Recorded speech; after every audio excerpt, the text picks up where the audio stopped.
રાજ્ય સરકારની 21 સમરસ છાત્રાલયમાં પ્રવેશ ઉત્સવ ઉજવાયો હતો। કેબિનેટ મંત્રી સામાજિક ન્યાય અધિકારિતા તથા મહિલા અને બાળ કલ્યાણ ભાનુબેન બાબરિયાની પ્રેરણાથી સમરસ કુમાર છાત્રાલય વડોદરા ખાતે સમરસ છાત્રાલય પ્રવેશ ઉત્સવ 2024-25 અંતર્ગત તમામ છાત્રોના સ્વાગત તેમજ અભિવાદન કાર્યક્રમનું આયોજન કરવામાં આવ્યું હતું, જેમાં વડોદરા મહાનગર ભાજપા અનુસૂચિત જાતિ મોરચાના શહેર પ્રમુખ હર્ષદભાઈ પરમાર, શહેર મોરચાના ઉપપ્રમુખ તથા સામાજિક કાર્યકર અશ્વિનભાઈ મકવાણા અને આર.બી. વસાવા, ડી.બી. ચભાડિયા, મદદનીશ કમિશનર આદિજાતિ વિકાસ વડોદરા, એમ.ડી. તડવી, સમાજ કલ્યાણ અધિકારી સમરસ કુમાર છાત્રાલય વડોદરા તેમજ હોસ્ટેલ વોર્ડન તથા હોસ્ટેલ સ્ટાફ અને વિદ્યાર્થીઓ ઉપસ્થિત રહ્યા હતા।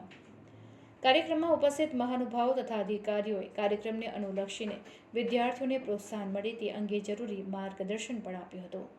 આ કાર્યક્રમમાં ઉપસ્થિત ભાજપા અનુસૂચિત જાતિ મોરચાના પ્રમુખ હર્ષદ પરમારે વિદ્યાર્થીઓને સંબોધન કરતા જણાવ્યું હતું કે ગુજરાત સરકારે 21 સમરસ છાત્રાલયનું નિર્માણ કર્યું છે, જેમાં 21,000 વિદ્યાર્થીઓ તેનો લાભ લેશે। સરકાર અનુસૂચિત જાતિ અને જનજાતિ ઓબીસી અને ઈડબ્લ્યુસી વિદ્યાર્થીઓ માટે મફત રહેવાની જમવાની સુવિધા ધરાવતી આધુનિક છાત્રાલયનું નિર્માણ કરી વિદ્યાર્થીઓને સુવિધા પૂરી પાડી છે। સરકાર હંમેશા આ તમામ સમાજના વિકાસ માટે કટિબદ્ધ છે અને તેમના માટે આવા વિકસીલ કાર્ય કરે છે।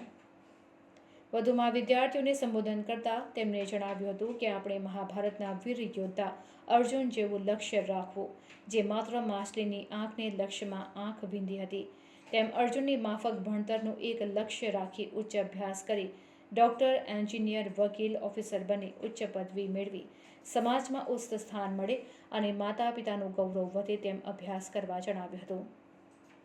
ત્યારે વિદ્યાર્થીઓએ ખૂબ ઉત્સાહિત બનીને કાર્યક્રમમાં ભાગ લીધો હતો।